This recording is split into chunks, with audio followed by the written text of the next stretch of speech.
के राजा दशरथ के पुत्र श्री राम अपनी पत्नी सीता जी तथा भाई लक्ष्मण जी के साथ अपने पिता द्वारा दिए गए वचन के पालन हेतु 14 वर्ष के वनवास के लिए अयोध्या से विदा लेते हैं। समय की तीव्र गति के साथ वनवास के 13 वर्ष पूरे हो चुके हैं। इसी दौरान लंका का राजा रावण छल से सीता माता का अपहरण कर लेता है।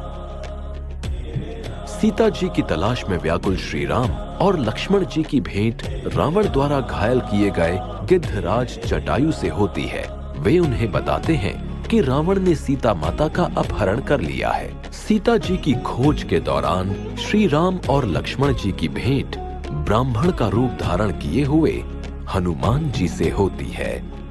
हे ऋषि मुनि, आप कौन हैं? आपको देखकर ऐसा प्रतीत हो रहा है मानो आप किसी की तलाश में हैं। हम अयोध्या के राजा दशरथ पुत्र राम और लक्ष्मण हैं। प्रभु श्री राम, मैं आपके दर्शन पाकर धन्य हो गया। प्रभु, अपने सेवक पवन पुत्र हनुमान का प्रणाम स्वीकार करें। आयुष्मान भव। हनुमान, लंकापति रावण ने मेरी पत्नी सीता का अपहरण किया है। हम उन्हीं की तलाश में हैं। ये दुखद समाचार सुनकर हनुमान जी श्री राम और लक्ष्मण जी को अपने साथ लेकर ऋष्यमुख पर्वत पहुंचे, जहां उनकी भेंट सुग्रीव से हुई। प्रभु श्री राम, मेरा प्रणाम स्वीकार करें। हम सब सीता मैया तक पहुंचने में आपकी मदद अवश्य करेंगे। सुग्रीव ने वानर दल को आदेश दिया। हो रही रावण की सोने की लंका, हो न हो रावण ने माता सीता को वहीं छिपा रखा होगा। मैं उड़कर विशाल समुद्र को पार करके वहां जाऊंगा। आप सब यहीं मेरी प्रतीक्षा करें।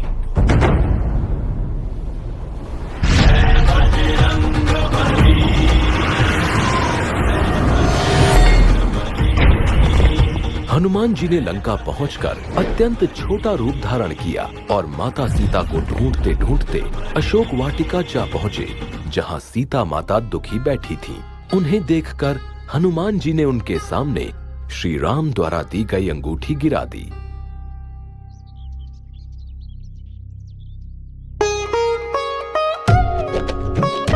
ये अंगूठी तो मेरे श्री राम की है। कहाँ है मेरे प्रभु?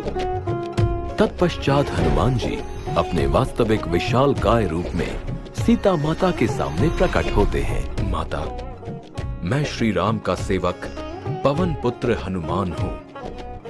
प्रभु ने ही इस अंगूठी के साथ मुझे यहाँ भेजा है। पुत्र हनुमान, उनका समाचार सुनाओ, वे ठीक तो हैं? हनुमान जी ने श्री राम का समाचार सुनाते हुए माता सीता को धैर्य रखने के लिए कहा। माता, आपकी आज्ञा हो तो इस वाटिका में लगे फल खाकर अपनी भूख मिटा लूं। माता सीता की स्वीकृति मिलते ही हनुमान जी ने खूब उछल कूद की और फल तोड़कर खाए। ये देखकर पहरेदारों ने उन्हें काबू में करना चाहा, लेकिन असफल रहे। अंततः रावण का पुत्र मेघनाद आया। तत्पश्चात हनुमान जी अपनी इच्छा अनुसार बंदी बन गए, क्योंकि वे भी लंकापति रावण से भेंट करना चाहते थे। तू कौन है वानर? तूने अशोक वाटिका में घुसने का साहस कैसे किया? मैं प्रभु श्री राम का दूत हनुमान हूँ। सीता माता की खोज में यहाँ आया हूँ। लंकापति, आप माता सीता को आदर सहित श्री राम को लौटा दें। इसी में आपकी भलाई है, अन्यथा आपका अंत निश्चित है। सीता को लौटा दें? कदापि नहीं। सैनिकों, इस दुष्ट वानर की पूंछ में आग लगा दो। ये उसी आग से भस्म हो जाएगा। आज्ञानुसार सैनिक हनुमान की पूंछ पर कपड़ा लपेटते हैं और हनुमान अपनी पूंछ की लंबाई बढ़ाते जाते हैं, जिससे सब सैनिक कपड़ा लपेटते लपेटते परेशान हो जाते हैं। पूंछ में आग लगते ही हनुमान पूंछ छोटी कर लंका में आग लगा देते हैं।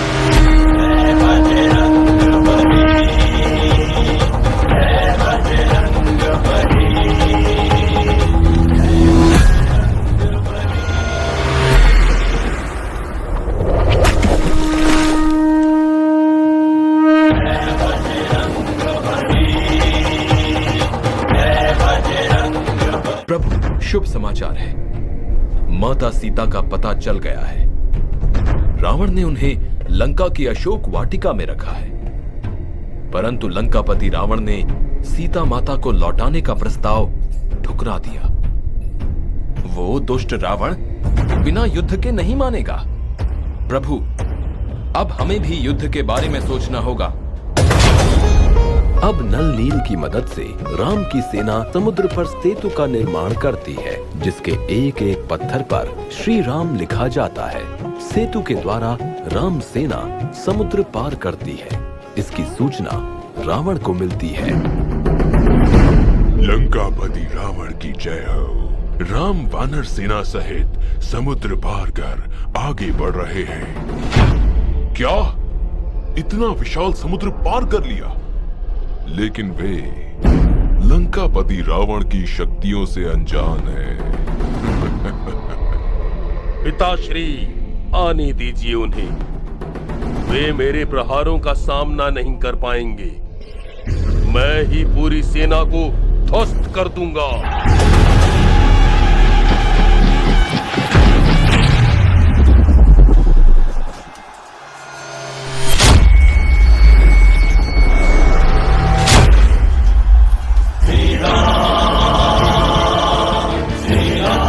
सावधान मेघनाद, मेरे प्रहार से तुम बच नहीं सकते।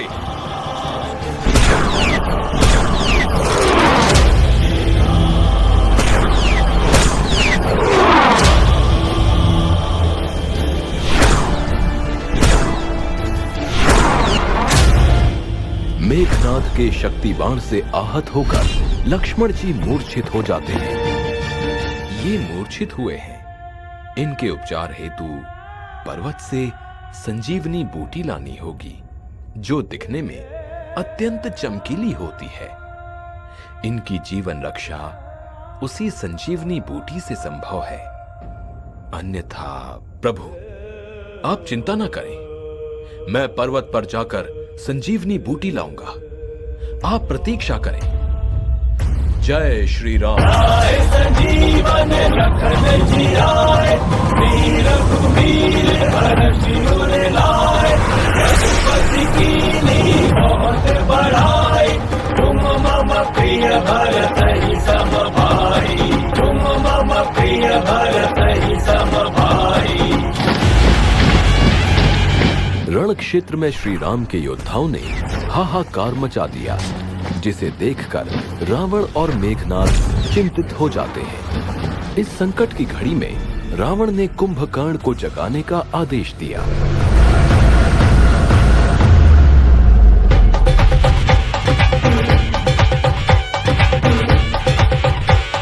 आज्ञानुसार सैनिक कुंभकर्ण को जगाने के लिए ढोल नगाड़े बजाते हैं, शरीर के अंगों को खींचते हैं, कानों में हाथी से चिंघड़वाते हैं, लेकिन कुंभकर्ण पर इन सब का कोई असर नहीं होता। अंत में तरह तरह के स्वादिष्ट व्यंजनों की महक से कुंभकर्ण जाग जाता है।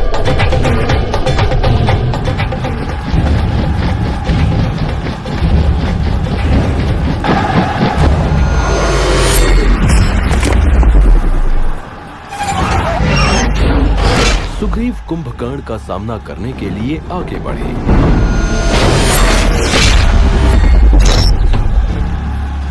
भ्राताश्री, यदि कुंभकर्ण को नहीं रोका गया तो अनर्थ हो जाएगा। अब स्वयं श्री राम कुंभकर्ण का सामना करने के लिए आगे आते हैं। सेना की रक्षा करते हुए कुंभकर्ण का वध करते हैं।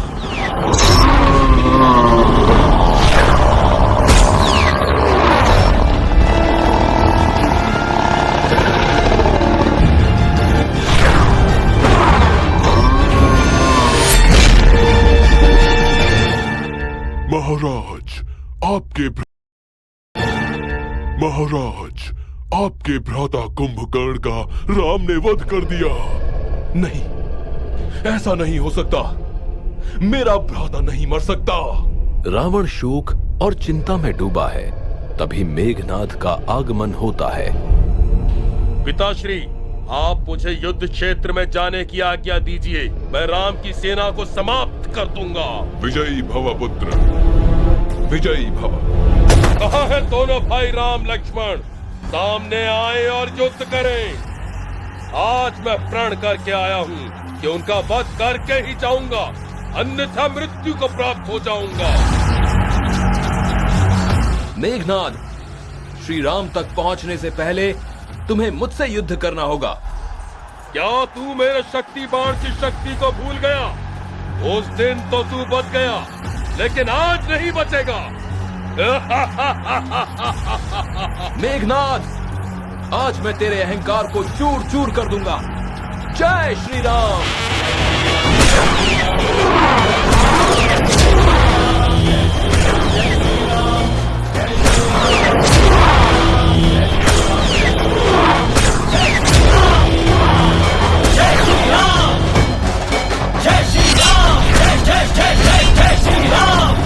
लंकापति, एक दुखद समाचार है। राजकुमार मेघनाद का लक्ष्मण ने वध कर दिया। असंभव! मेरे शक्तिशाली पुत्र मेघनाद का वध कोई नहीं कर सकता। मेघनाद की मृत्यु के बाद रावण को ऐसा लगा जैसे उसका दायां हाथ कट गया हो, किंतु उसका शोक शीघ्र ही आक्रोश में बदल गया। वो तमतमाता हुआ रण क्षेत्र में प्रवेश करता है।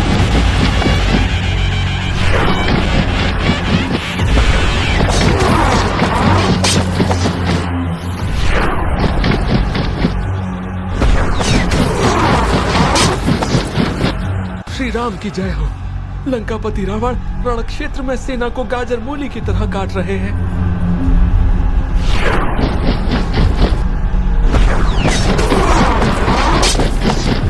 सावधान लंकापति रावण। राम, अभी तू बालक है, बालक। इस लंकापति रावण को पराजित करना तेरे बस में नहीं। लंकापति रावण, इतना अहंकार उचित नहीं।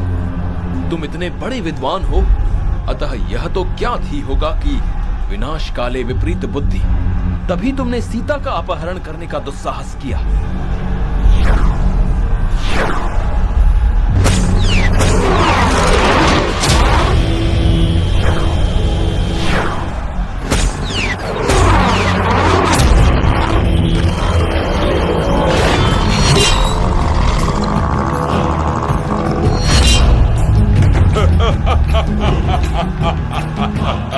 घमासान युद्ध के दौरान श्री राम शक्ति बाण से रावण का सिर काट देते हैं, लेकिन दोबारा रावण का सिर जुड़ जाता है।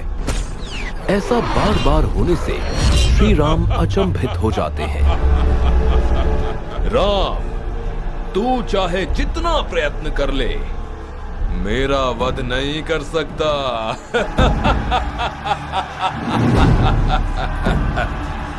तभी विभीषण राम के निकट आते हैं। प्रभु, मेरे भ्राता रावण को वरदान प्राप्त है, अतः उनके प्राण नाभि में हैं। आप नाभि पर प्रहार करके ही रावण का वध कर सकते हैं। सावधान लंकापति रावण।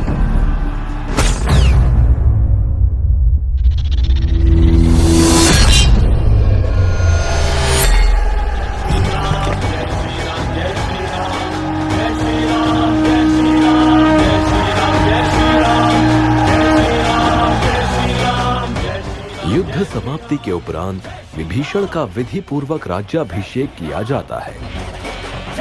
हनुमान जी लंका में प्रवेश कर सीता माता को सम्मान पूर्वक लाते हैं और श्री राम तथा माता सीता का मिलाप होता है।